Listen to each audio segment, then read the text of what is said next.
여러 가지 파문을 던져주게 됩니다. 그러나 우리는 오늘날 모든 분야가 다소의 문제는 있지만은 성숙되게 그 과정을 잘 이겨나가고 있습니다.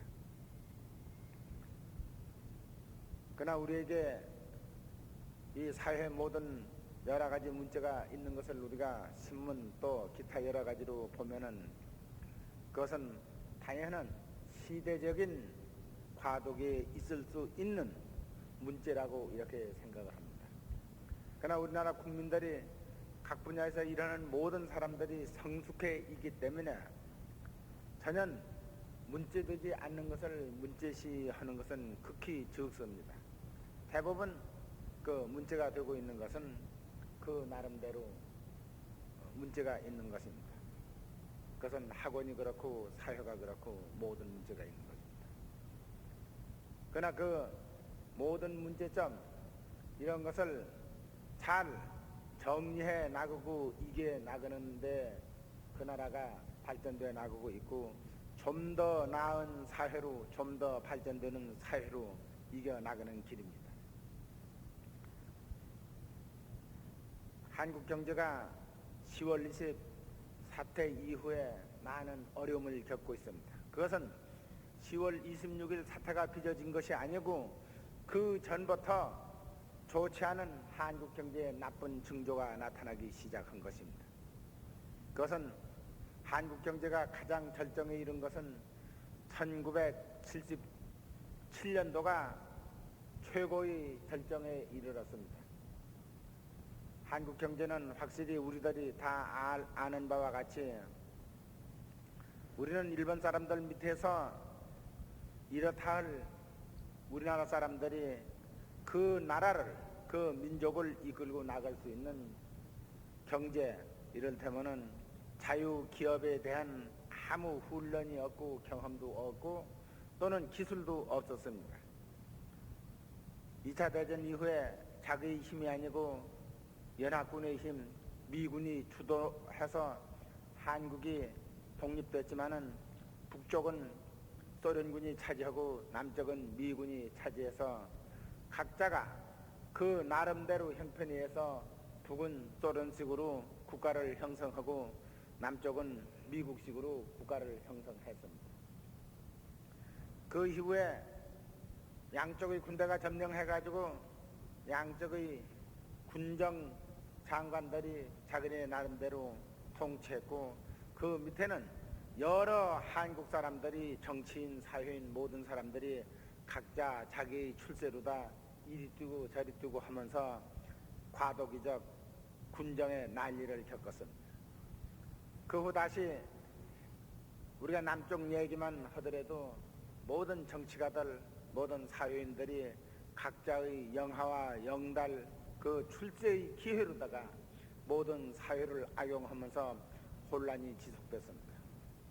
그러나 어떤 형태든 이승만 박사가 남한을 독립을 시켜서 그 나름대로 신생 독립국가로는 그 나름대로 모든 문제를 잘 했다고 할 수는 없지만 안정시켜서 끌고 나왔습니다.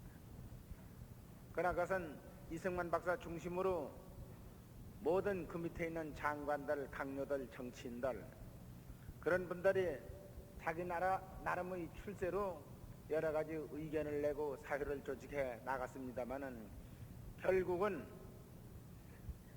거기에 모여있는 사람들 자기 안정된 권력의 연장 때문에 순수한 국가와 민족을 위한 것이 아니기 때문에 4.19라는 학생 의거가 생겨가지고 많은 사람이 희생되고 정권은 무너지고 정권을 잡았던 수많은 그 내각이 형무소에 가고 또 사회 정리에 큰 혼란을 이루었습니다. 그러나 그 과정에서 우리가 야당이 집권을 하고 그 당시 민주당이 집권을 했지만은 민주당 역시 국가를 위한 일념이 아니고 각자의 출세로다가 민주당은 신파, 구파로 갈라서서 다시 우리 사회, 정치 모든 분야는 혼미를 거듭하고 그 나름대로 지각 없는 학생들은 매일 데모를 하고 모든 근로자들은 직장을 잃고 경제는 어려워지고 혼란의 2년이 지났습니다.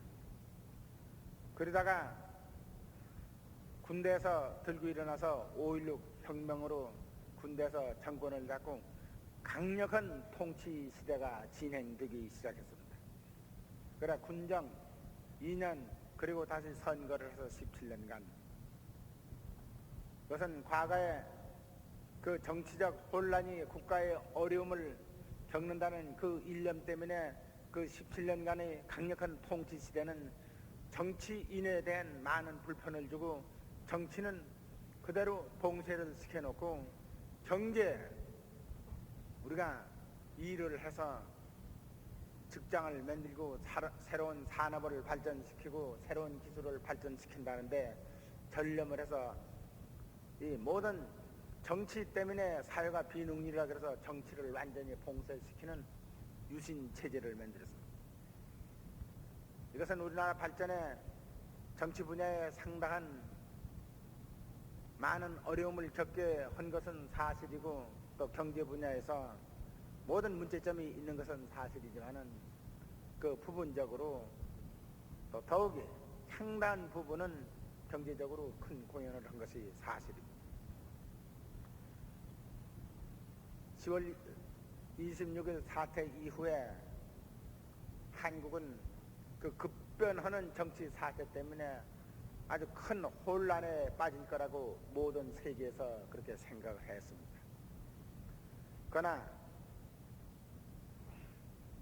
그러한 사태 속에서도 어떠한 질서를 유지할 수 있는 기본 체제는 우선 현재의 헌법의 헌정 질서 속에서 새로운 세대를 발전한다고 현재의 과도 내각이 성립되고 현재의 헌정 질서 속에서 새로운 헌법을 만들고 앞으로 닥쳐올 선거를 준비하고 있습니다. 그러나 그것은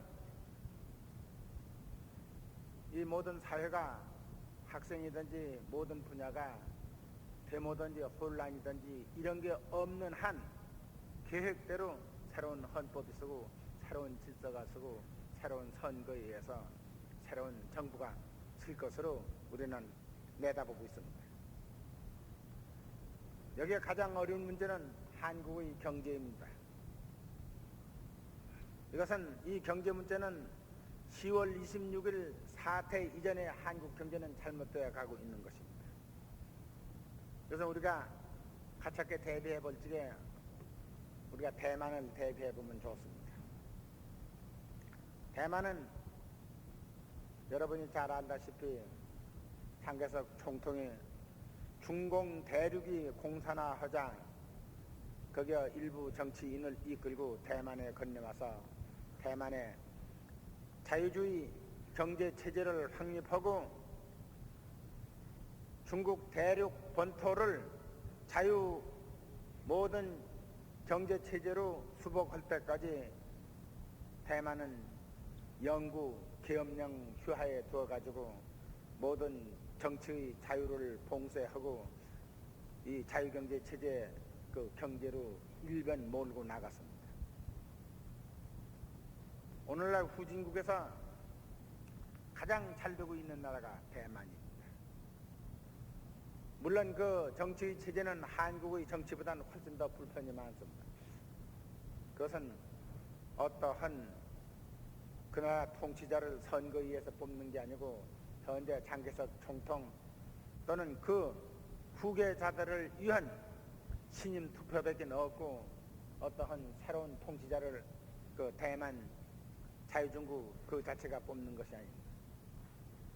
그러나 오늘 대만은 세계에서 후진국 중에서 가장 행복한 나라가 되어 있습니다. 그런 모든 생활이 완전 자유고 또는 그 부가 우리 한국의 배입니다. 여기서 우리가 이 얘기를 왜 하노하니 한국 경제가 국가가 경쟁이